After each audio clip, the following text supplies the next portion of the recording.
Assalamualaikum warahmatullahi wabarakatuh. Bismillahirrahmanirrahim. Alhamdulillahi rabbil alamin. Assalatu wassalamu ala asyrafil anbiya'i wal mursalin Sayyidina wa maulana Muhammad wa ala alihi wa sahbihi ajma'in. Subhanallahi walhamdulillahi wa la ilaha illallah wallahu akbar. Adada kulli harbin kutiba wa yuktabu abadal abin wa dahar ad-dahirin.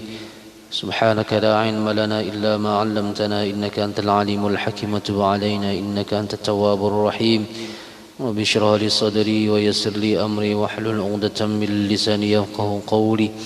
Wasaddid lisani wahdi qalbi bihaqqi sayyidina Muhammadin sallallahu alaihi wasallam. اللهم افتح علينا فتوح العارفين ونور بصائرنا بأنوار عرفان واليقين واجعل أعمالنا خالصة لوجهك الكريم ولا حول ولا قوة إلا بالله العلي العظيم. قال مؤلف رحمه الله تعالى ونفعنا به وبعلومه في الدارين آمين. Jemaah yang dirahmati Allah Subhanahu wa taala, marilah kita bersyukur kepada Allah Subhanahu wa taala dengan sama-sama mengucapkan alhamdulillahi rabbil alamin atas segala limpahan karunia anugerah yang telah diberikan Allah Subhanahu wa taala kepada kita. Mudah-mudahan kita selalu istiqomah di jalan kebaikan dan mudah-mudahan Allah selalu menolong kita dan memudahkan langkah kita untuk berbuat ketaatan kepada Allah Subhanahu wa taala. Amin ya rabbal alamin. Salawat serta salam selalu tercurah ke haribaan junjungan kita Nabi besar Muhammad sallallahu alaihi wasallam, berikut keluarga, sahabat dan pengikut beliau ila yaumil qiyamah. Alhamdulillahi rabbil alamin. Pada hari ini kita sudah memasuki hari ke-9 bulan Syawal. Artinya sudah 9 hari kita meninggalkan bulan suci Ramadan. Kita berdoa kepada Allah Subhanahu wa taala, mudah-mudahan kita bisa lebih memperbaiki amal-amal kita, dan tentunya kita berdoa mudah-mudahan Allah Subhanahu wa taala panjangkan umur kita, Allah takdirkan kita untuk dapat memperdapati atau menemui bulan Ramadan pada tahun yang akan datang. Amin ya rabbal alamin. Melanjutkan kajian tafsir Quran surah Al-Baqarah ayat 91 dan 92 insyaallah. Allah Subhanahu wa taala berfirman, a'udzu billahi minasy syaithanir rajim. Bismillahirrahmanirrahim. Wa idza qila lahum aminu bima anzalallah قالوا نؤمن بما أنزل علينا ويكفرون بما وراءه وهو الحق مصدقا لما معهم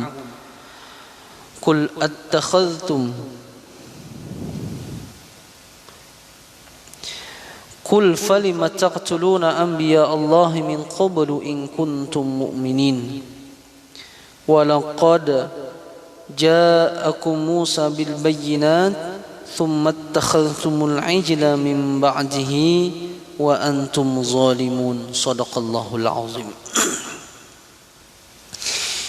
Masih membicarakan tentang tabiat, kebiasaan, sifat orang-orang Bani Israel. Nah, jadi pembahasan tentang Bani Israel ini sangat panjang. Mengapa demikian? Yang pertama, menurut ulama, Allah ingin menunjukkan kepada kita, kepada dunia, khususnya kepada orang muslim, kepada orang Islam, bahwasanya ada satu kaum yang dari zaman dahulu yang telah didakwahi oleh beribu-ribu nabi sampai ke zaman Nabi Muhammad sallallahu alaihi wasallam, bahkan sampai sekarang mereka tidak mau mengimani apa yang telah tercatat di dalam Taurat, di dalam kitab mereka. Yang mana di dalam Taurat dikatakan bahwasanya di akhir zaman akan muncul, akan diutus seorang nabi yang dimukjizatkan kepada nabi tersebut sebuah kitab. Yang mana kitab itu adalah kitab yang berisi tentang kebenaran dan membenarkan tentang kitab sebelumnya. Nah, lalu yang kedua, Allah ingin menunjukkan kepada manusia, kepada orang Islam terkhusus, supaya jangan menjadi orang-orang Bani Israel atau tidak mengikuti sifat kelakuan tabiat orang-orang Bani Israel. Kita lihat sekarang bagaimana Bani Israel dari pertengahan Ramadan sampai wahini menggempur. Media menamakan itu konflik. Kalau menurut kita itu bukan konflik. Konflik itu biasanya adalah perseteruan antara dua kubu yang sama-sama memiliki kekuatan. Nah, kalau ini Palestina tidak dipersenjatai, tidak diperkenankan mendirikan militer dan sebagainya. Nah, jadi hal yang pantas kita katakan perlakuan Israel terhadap Palestina itu adalah penjajahan, penindasan, karena melawan orang yang kada bersenjata. Jadi kita berdoa mudah-mudahan Allah selalu menolong saudara-saudara kita kaum mujahid yang ada di Palestina, dan mudah-mudahan Allah kirimkan tentara bantuan baik yang kelihatan ataupun yang kada kelihatan untuk memporak-porandakan Israel. Kita sakit hati melihat, cuma apalah daya, turun ke sana kita kada wani. Ya Allah lah. Nah, mendoakan barang, mendoakan. Kita sematkan doa dalam setiap selesai sholat, berdoa. Ada bisa bahasa Arab doanya, bahasa muntai kada apa aja juga. Bahasa berapa itu lah bisa aja juga. Bisa teweh ke bahasa bakumpai itu sarah aja, asal berdoa, asal jangan di dalam sembahyang lah. Di luar sembahyang berdoa. Artinya hanya itulah yang bisa kita lakukan untuk sebagai tanda cinta kita kepada saudara-saudara kita yang ada di Palestina. Kita ini jangankan tenaga, materi pun kita kadang-kadang ada aja cuma koler mengeluarkan. Nah, ada aja. Jangan kau banyak kayak orang sedikitnya lalang pulang aja. Ya intinya kada hendak. Nah, jadi kita kada kawa doa barang. Wa idza qila lahum, dan apabila dikatakan bagi mereka, wa idza qala al mu'minuna lil yahudi al mawjudina fi zamani nabiyina. Maksudnya ayat ini dikhitabkan kepada orang-orang Yahudi di zaman Rasulullah sallallahu alaihi wasallam. Apa yang dikatakan kepada mereka? Aminu bima anzalallah. Wahai orang-orang Yahudi, berimanlah kalian dengan apa-apa yang telah diturunkan Allah Subhanahu wa taala. Maksudnya minal kutubul ilahiyahi jami'a. Ujar Rasulullah, wahai orang-orang Yahudi, ayo beriman dengan apa-apa yang telah diturunkan oleh Allah Subhanahu wa taala. Maksud apa-apa di sini adalah dengan semua kitab yang diturunkan Allah selain daripada Taurat. Nah, kan Taurat yang menurunkan Allah, Injil yang menurunkan Allah, Al-Quran pun yang menurunkan Allah. Jadi disuruh untuk mengimani apa-apa yang telah disuruh kepada mereka. Tetapi apa kata mereka? Qalu, mereka berbicara, mereka menjawab, nu'minu bima unzila alaina. Kami hanya beriman terhadap apa yang telah diturunkan kepada kami. Ini dalihnya. Ini karena kita lihat bagaimana dustanya orang-orang Yahudi. Kami hanya beriman dengan apa yang diturunkan atas kami. Ai minat Taurah. Kami hanya beriman kepada Taurat aja. Injil kada beriman. Al-Qur'an apalagi. Ini dalihnya. Kami beriman hanya kepada Taurat. Tapi buktinya apa? Buktinya jar Allah, jangan mensekutukan Allah. Mensekutukan Allah dengan apa? Dengan menjadikan al-ijla, patung anak sapi yang terbuat dari emas.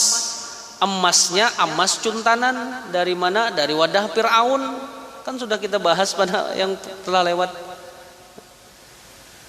Ketika dikejar oleh Fir'aun dari Mesir, sempat aja mengambil emas Fir'aun. Ini bangang bener ini. Dia masih ya, sempat aja sambil berlari sambil apa? Mengambil emas. Emas Fir'aun diambil. Nah, emas hasil cuntanan ini, hasil curian dari wadah Fir'aun ini, itulah yang yang dijadikan oleh Musa As-Samiri sebagai patung anak sapi dari emas. Nah, kalau kita pernah ke Tursina, itu sampai sekarang ada Bukit Sinai. Bukit Sinai itu ada di utara Mesir. Kalau kita pernah ke situ tuh ada di tengah gunung. Dengan Gunung Sinai itu ada patung patung sapi betina tuh. Nah, cuma patungnya sudah dari batu, Bang. Nah, amun dari emas kira kada basisa.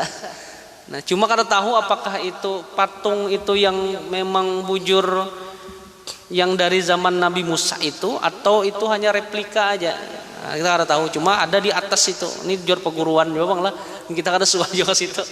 Nah, mudah-mudahan kena ada. Nah, ada apa? Ada rezeki, ada takdir kita ke situ. Nah.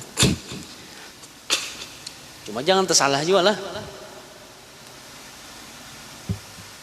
Yang kita ini kadang-kadang menziarahi sesuatu atau mengilangi sesuatu yang kadang-kadang masuk dalam tuntunan syariah. Kan yang bagus itu diziarahi, diilangi itu makam aulia, makam ulama-ulama, ya kalau lah. Boleh aja kita kayak apa? Misalnya di semacam Turki itu kan ada kuburan Mustafa Kemal lah itulah. Nah, salah satu tanda kebesaran Allah kepada orang yang anti terhadap agama Allah. Nah, itu kan ditunjukkan dengan tidak diterimanya dia di bumi, dikubur. Itu kan konon ujur orang juga, Bang, sampai wah ini masih ada baunya kan bau busuk. Nah, bisa lah kita belajar, itu bisa. Untuk apa? Untuk mengambil pelajaran.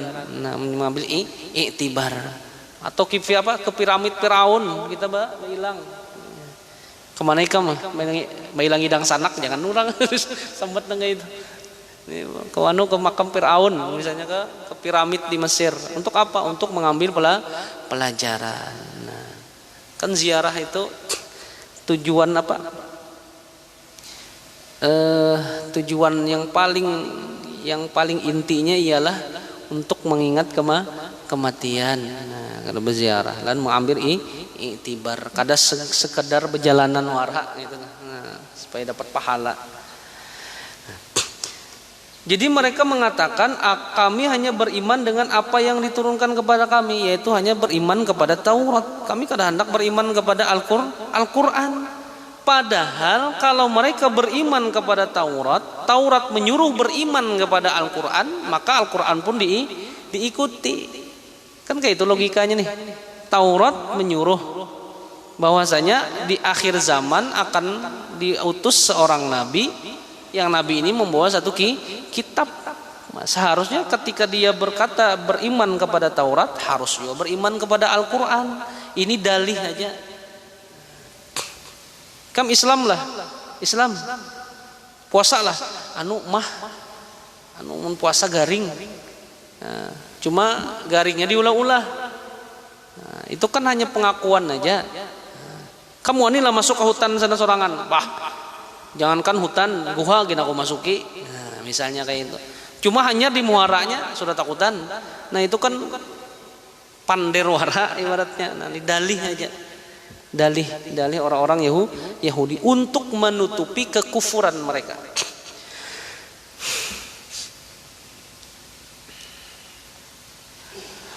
Wa yakfuruna bima wara'ahu, dan mereka mengkufuri dengan semua kitab yang datang setelah Taurat. Jadi setelah Taurat itu kan ada Injil, ada Al-Quran. Nah itu diingkarinya semuaan. Nah, diingkari. Wahwa, yang adalah kitab-kitab setelah Taurat itu, al-haqqu, adalah kitab yang benar. Nah, kitab yang bujur, kitab yang lurus, yang menjadi pedoman manusia, yang menjadikan manusia itu menuju kepada cahaya, bukan kitab yang asal-asalan, bukan kitab yang menyesatkan kada, tapi al-haqqu. Nah, wa huwal haqqu. Nah, kitab setelah Taurat itu adalah kitab yang benar, bukan kitab asal-asalan.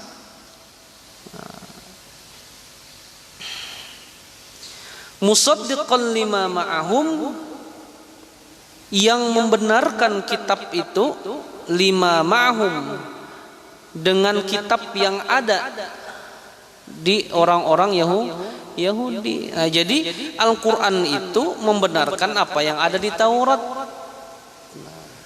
Inti Al-Quran itu kan membenarkan apa yang di dalam Taurat, yang di dalam Injil. Makanya Al-Quran itu adalah penyempurna dari segala syariat Nabi terdahulu. Dikatakan mereka Al-Quran gak ada. Bahkan sampai sekarang Taurat yang ada di tangan mereka pun adalah hasil daripada campur tangan mereka, diubah, ditafsirkan sesuai dengan nafsu mereka. Jadi kada murni lagi Taurat yang asli pada zaman Nabi Musa, sudah diubahnya, diotak-atiknya.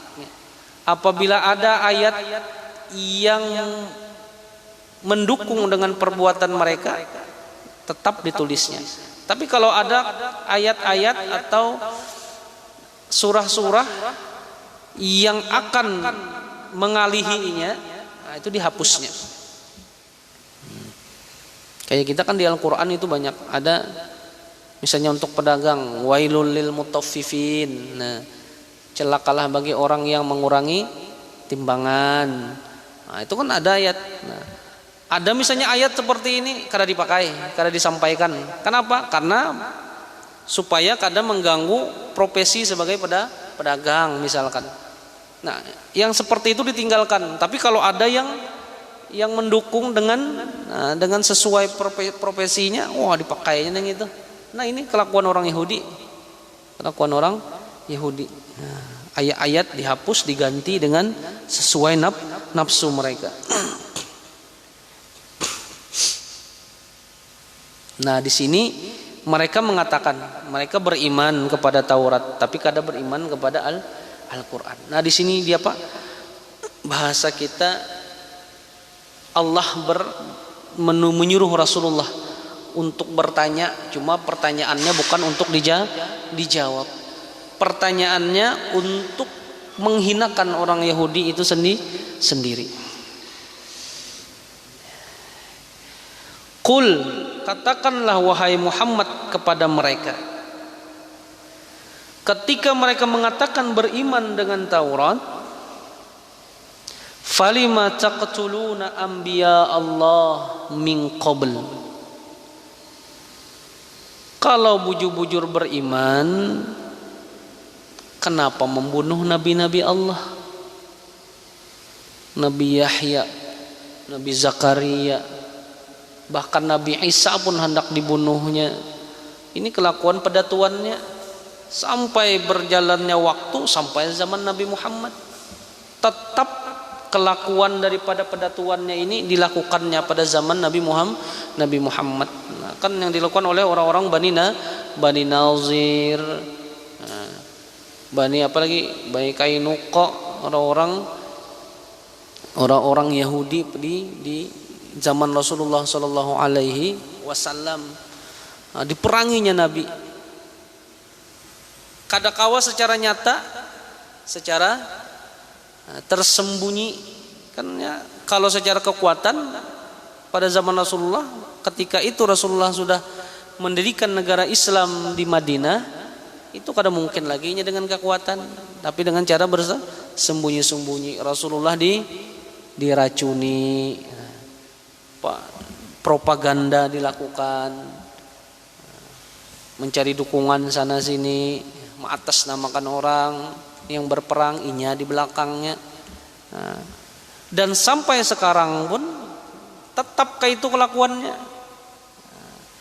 Yahudi itu kalau inya ibaratnya, ini menurut data juga bang lah, pengecut sebenarnya. Kenapa pengecutnya? Inya kan yang dilawannya orang kada bersenjata. Ini kan yang agresi militernya yang sampai sekarang yang digencat yang sangat dikuatinya itu adalah membunuh anak-anak dan wanita atau perempuan. Karena kalau laki-lakinya ada perlawanan, yang dibunuhnya anak-anak dan perempuan. Kalau di dalam Islam kita kan ada kayak itu. Jangankan membunuh orang yang kada bersenjata, kada dibolehkan lagi kita membunuh.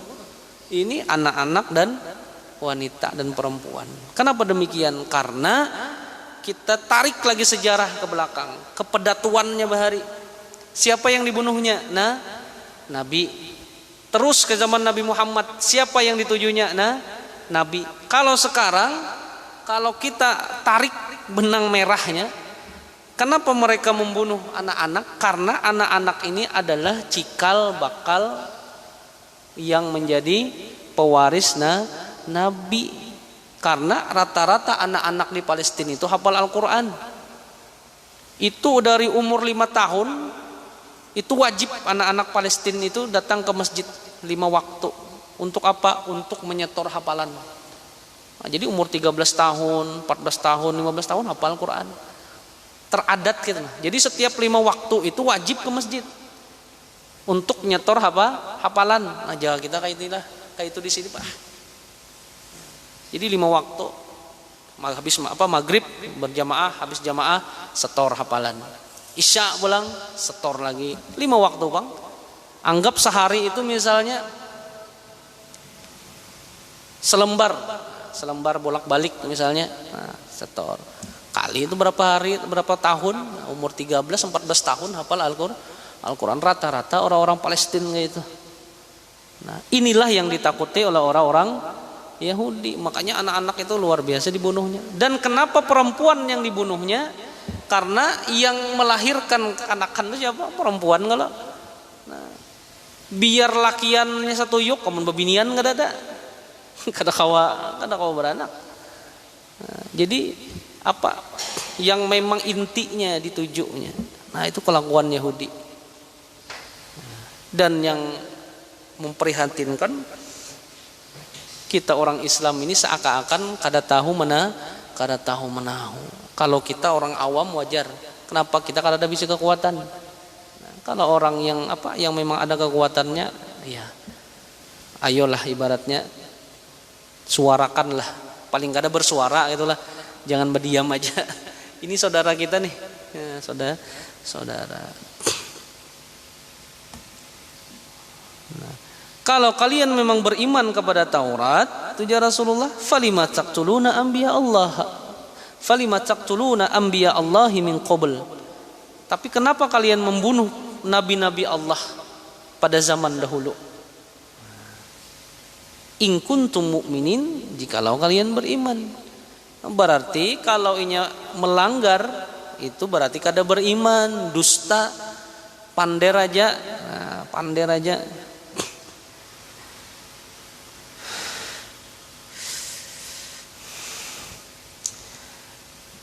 Li'anna fit Taurati tahrimul qatli, karena sesungguhnya di dalam Taurat itu mengharamkan membunuh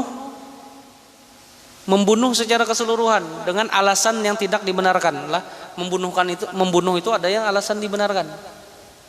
Pertama, boleh membunuh kalau orang-orang yang jelas-jelas memerangi Islam. Kalau di dalam Islam itu namanya kafir harbi. Orang-orang yang memang terang-terangan memerangi Islam. Nah, itu boleh kita membunuh. Atau dalam konteks menjaga diri misalkan. Kan kalau di dalam bab jinayat itu kan ada pembunuhan disengaja, pembunuhan seperti disengaja, dan pembunuhan tidak disengaja. Pembunuhan tidak disengaja. Kalau pembunuhan disengaja itu kan berencana. Nah, itu karena qisas. Nah, ada pembunuhan seperti disengaja. Kayak disengaja padahal kada sengaja. Nah, berburu ke hutan, melihat pinang hirang, sangkan pelanduk, sekalinya kepala kawan, itu tembak. Nah, itu kan kayak disengaja padahal kada sengaja. Nah, jadi ada 3 lah yang pembunuhan itu, dan hukumannya lain-lain. Nah, lain-lain di dalamnya sesuai dengan kasusnya. Nah, kada kau disamakan lah. Makanya di dalam Islam itu kalau menentukan suatu hukum itu wajib misalnya didatangkan 4 orang saksi yang adil. Disamakan persaksiannya itu. Nah, kalau ada satu aja yang kada nah jadi ada banyak prosesnya.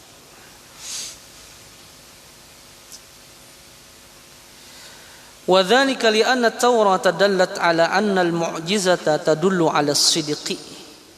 Dan yang demikian itu menunjukkan bahwasanya Taurat itu menunjukkan bahwasanya mukjizat itu menunjukkan atas kebenaran, dan Taurat itu menunjukkan atas bahwasanya seseorang itu apabila dia adalah sidik pada mengakui kenabian, fa in qatalahu kufrun, maka jikalau inya membunuh berarti inya kufur.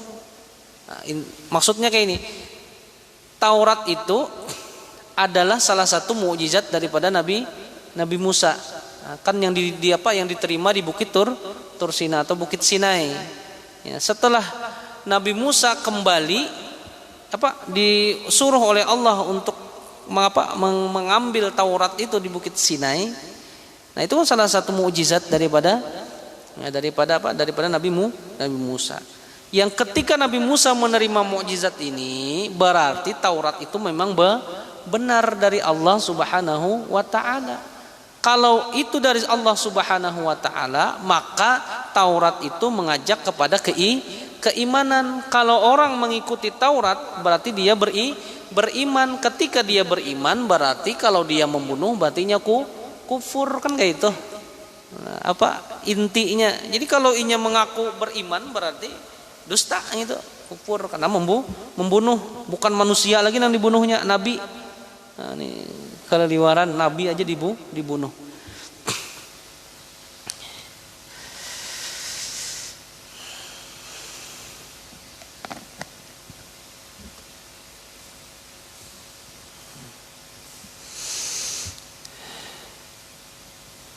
Walaqad ja'akum Musa bil bayyinat, dan sungguh telah datang oleh Nabi Musa kepada kalian dengan bayyinat itu, wabil ayat. Ada yang menafsirkan ayat itu tanda-tanda kebesaran Allah. Kalau di sini disebutkan oleh Imam Nawawi ada 9 mukjizat atau kebesaran Allah yang ditunjukkan kepada Nabi Musa alaihi salam. Ini 2 diterangkan di dalam Al-Qur'an. Ay bil ayati tis'i. Nah, dengan ayat dengan tanda-tanda yang 9. Maksud tanda-tanda ini adalah tanda-tanda kebesaran Allah. Yang pertama al-asa, tongkat Nabi Musa. Nah, ketika dikejar Firaun, dihadapkan dengan laut, nah kan disuruh fadrib bi asaqal, disuruh Nabi Musa dengan memungkulkan tongkatnya. Nah, lalu laut terbelah menjadi 7 holok, sesuai dengan 7 kabilah yang dibawa Nabi Musa. Terbelahnya laut ini bukan karena tongkat. Nah, ini kita memahaminya lah supaya etikat kita kada tergeser. Yang membelah laut ini bukan tongkat, tapi kebesaran Allah dengan perantara tongkat Nabi Musa. Kayak kita juga. Kita begawi, yang menyugihkan kita bukan gawian, tapi Allah Subhanahu wa taala. Yang mendatangkan rezeki bukan gawian, tapi Allah Subhanahu wa taala. Gawian kita itu hanyalah perantara. Kita minum obat, yang menyembuhkan adalah Allah. Obat hanya perantara. Nah, jadi itu tanda-tanda kebesaran Allah melewati tongkat Nabi Musa. Nah, selain bisa membelah lautan, tongkat itu juga kan di dalam Al-Quran juga dijelaskan ketika Nabi Musa dihadapkan dengan para penyihir Fir'aun, dilemparkan tongkat itu maka menjadi ular besar. Dan juga tongkat itu memang salah satu pingkutan Nabi Musa. Wah, bahasa kita tuh senjata lah. Tongkatnya biasa aja, cuma bacaannya hibak. Cincinnya murah aja, cuma rajahannya luar biasa. Nah, itu yang iyanya nang isinya ya, kalau lah dompetnya baru robek aja, cuma isinya banyak, nah itu yang dicari. Jadi casing itu ada masalah, yang penting isinya ya kalau lah. Nah, jadi tongkat, yang pertama tongkat, yang kedua aliyat, tangan Nabi Musa yang bisa mengeluarkan cahaya. Itu ada nanti di ayat yang lain dijelaskan. Wassinun. Nah, dan Nabi Musa berdoa untuk minta supaya kemarau panjang. Ketika Fir'aun memerangi Nabi Musa berdoa kepada Allah. Jadi terjadilah kemarau panjang pada saat itu. Nah, ini artinya doa yang kabul lah. Ini hati-hati kita. Wa naqsis samarat. Nah, dan kekurangan daripada samarat ini bahan makanan lah. Paceklik. Nah, pernah terjadi itu dengan doa Nabi Musa. Wadam, dan air yang berubah menjadi darah. Itu kena ada ceritanya di ayat yang lain. Wattufan, dan angin topan. Nah, jadi kita ini banyak ya bahasa Arab tuh yang sama dengan bahasa Indonesia. Nah, tupan kan, nah, ini tupan. Jadi kita angin topan menyambat kursi, bahasa Arab juga asalnya. Nah, asmara, asmara itu bahasa Arab. Berbuah artinya. Nah, asmara. Banyak yang diambil dari bahasa Arab. Wal kumal, nah, kutu. Wad dafadi, dafadi ini kodok. Nah, katak, ada juga kena kisahnya. Wafal kil bahri, dan terbelahnya lah lautan. Nah, jadi kita Al-Quran itu amun kita baca ya terjemahannya lah paling kada, baca dari awal sampai habis itu rami kisahnya. Rasa kita itu didongeng akan, bukan dongeng kok sebenarnya lah, kerasa kita, memang bujur, cuma kayak kekanakan yang dia yang hendak guring itu, nah dibacakan kalau kisah. Nah, jadi mudah-mudahan kita kau mengamalkan, maksudnya ketika anak-anak guring jangan novel yang dibacakan, jangan dongeng. Kalau kau kisah Al-Quran, nah, tak buka surah Al-A'raf kan tuh banyak juga kisah Nabi Musa, nah, bacakan. Nah, kan jadi akhirnya yang terekam di otaknya itu adalah kisah-kisah di dalam Al-Quran. Nah, tukar kita Quran terjemahan tuh dah. Quran terjemahan cari kisah-kisah yang pinarami. Jangan neraka aja dikisahkan lawan anak. Jahanam, jahim, akhirnya takutan karena kan kisahkan juga surga kan. Supaya menumbuhkan semangat dalam beribadah.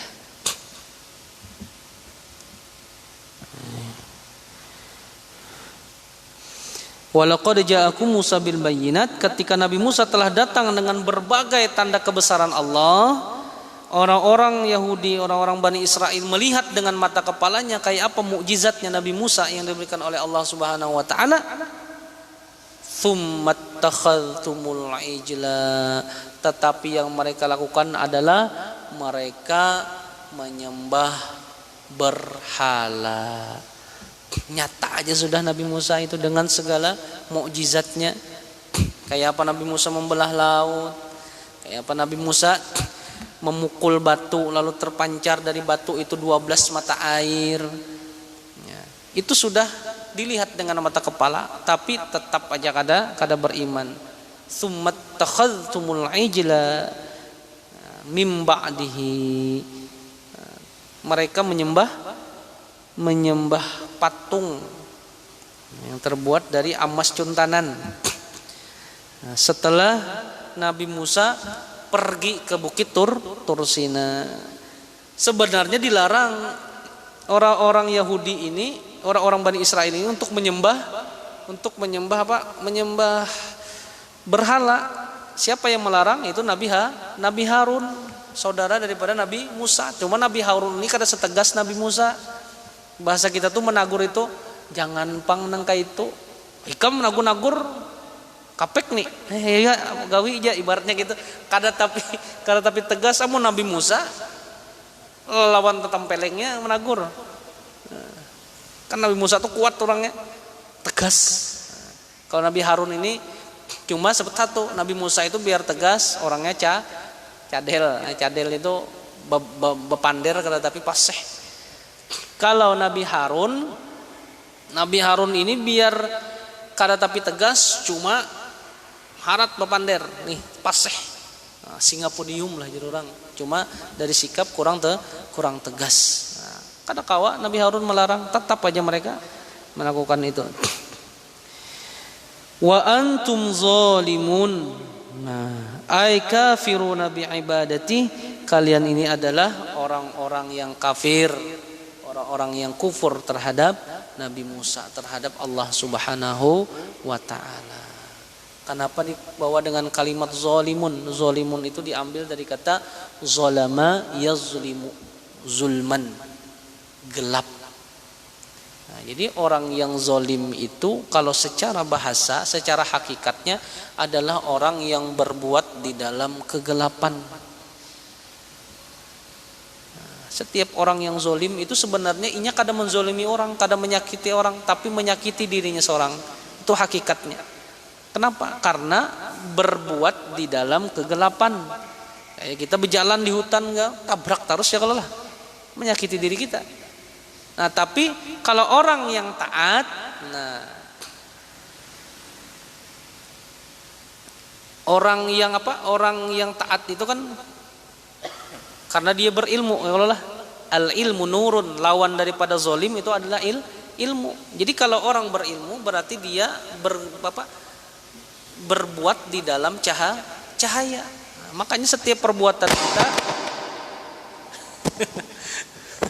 sponsor lewat ini kadang ngantuk.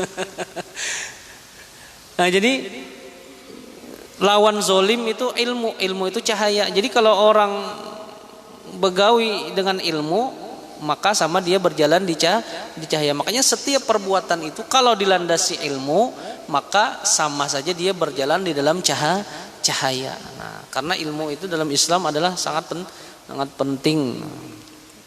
Amalan kita diterima harus syaratnya dengan ilmu. Nah, inilah kedustaan kaum Bani Israel. Nah, mereka mengaku beriman kepada Taurat, tetapi secara prakteknya mereka menyalahi Taurat. Mereka mengatakan beriman kepada Taurat, kada beriman kepada Al-Quran, tetapi secara hakikatnya Taurat itu ia membenarkan Al-Quran. Al-Quran pun membenarkan dengan Taurat. Nah, selagi akan datang Allah ungkit kembali bagaimana perjanjian mereka terhadap Allah Subhanahu wa taala sampai diangkat kan satu bukit di atas kepala. Amun kada beriman ku apa? kutimpakan bukit ini. Nah, dan ini menjadi ibadah mereka sampai sekarang. Lihatnya orang Yahudi kalau di Baitul Maqdis itu, kalau sholatnya orang Yahudi beribadahnya itu kan Taurat yang wahyi inilah, bukan Taurat yang asli. Nah, bukan Taurat yang memang murni, itu lain. Itu kan dipegang menghadap tembok, lalunya kayak ini. Nah, ini sholat apa, ibadahnya kayak itu aja. Nah, ini adalah model bahasa kita itu diambil dari peristiwa itu.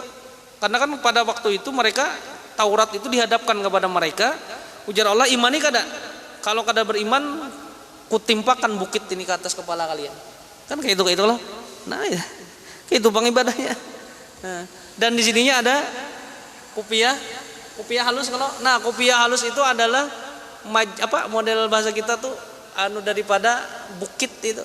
Ayo doanya kayak itu bang. Nah, kalau pengen melihat unggut, padahal di Taurat kada ada menyambat kayak itu, kada ada unggut kayak itu bang. Nah, ini kan banyak kesalahan yang penyimpangan yang dilakukan oleh orang-orang Yahudi atau Bani Israel. Mudah-mudahan kita selalu diberikan kekuatan oleh Allah Subhanahu wa taala untuk melakukan ketaatan kepada Allah, dan mudah-mudahan kita selalu dijauhkan kepada orang-orang yang hendak menzolimi kita, dan kita berdoa kepada Allah Subhanahu wa taala mudah-mudahan Allah selalu menolong sahabat-sahabat kita, saudara-saudara kita yang ada di belahan dunia yang lain yang sekarang sedang berjuang mempertahankan agama Allah Subhanahu wa taala, dan mudah-mudahan Allah berikan kemenangan dengan kemenangan yang mutlak, amin ya rabbal alamin. Dan mudah-mudahan kita berdoa kepada Allah Subhanahu wa taala, Allah hancurkan, Allah luluh lantakan semua musuh-musuh Islam, amin ya rabbal alamin. Wallahu a'lamu bis-shawab. Al-Fatihah. A'udzubillahi minasyaitonir rajim. Bismillahirrahmanirrahim. Rabbil alamin arrahmanir rahim maliki yaumiddin. Iyyaka na'budu wa iyyaka nasta'in. Ihdinas siratal mustaqim. Siratal ladzina an'amta 'alaihim ghairil maghdubi 'alaihim waladdallin. Bismillahirrahmanirrahim. Alhamdulillahi alamin wassalatu wassalamu ala asyrafil anbiya'i wal mursalin sayyidina wa maulana Muhammad wa ala alihi washabihi wa barik wasallim ajmain. Allahumma aghnina bil ilmi wa zayyina bil hilmi wa akrimna bit taqwa wa jamilna bil afiyah. Allahumma inna nas'aluka 'ilman nabiyyin hifzal mursalin wa ilhamal malaikatil muqarrabin. Allahumma inna na'udzubika min 'ilmin la yanfa'u wa qalbin la yakhsha wa 'amalin la yurfa wa du'a'in yustajabu bi rahmatika ya arhamar rahimin. Rabbana atina fid dunya hasanah wa fil akhirati hasanah wa qina adzaban nar. Sallallahu ala sayyidina Muhammad wa ala alihi washabihi wasallam. Subhana rabbika rabbil izzati amma yasifun. Salamun alal mursalin walhamdulillahi rabbil alamin. Taqabbalallahu minkum minna wa minkum taqabbal ya karim.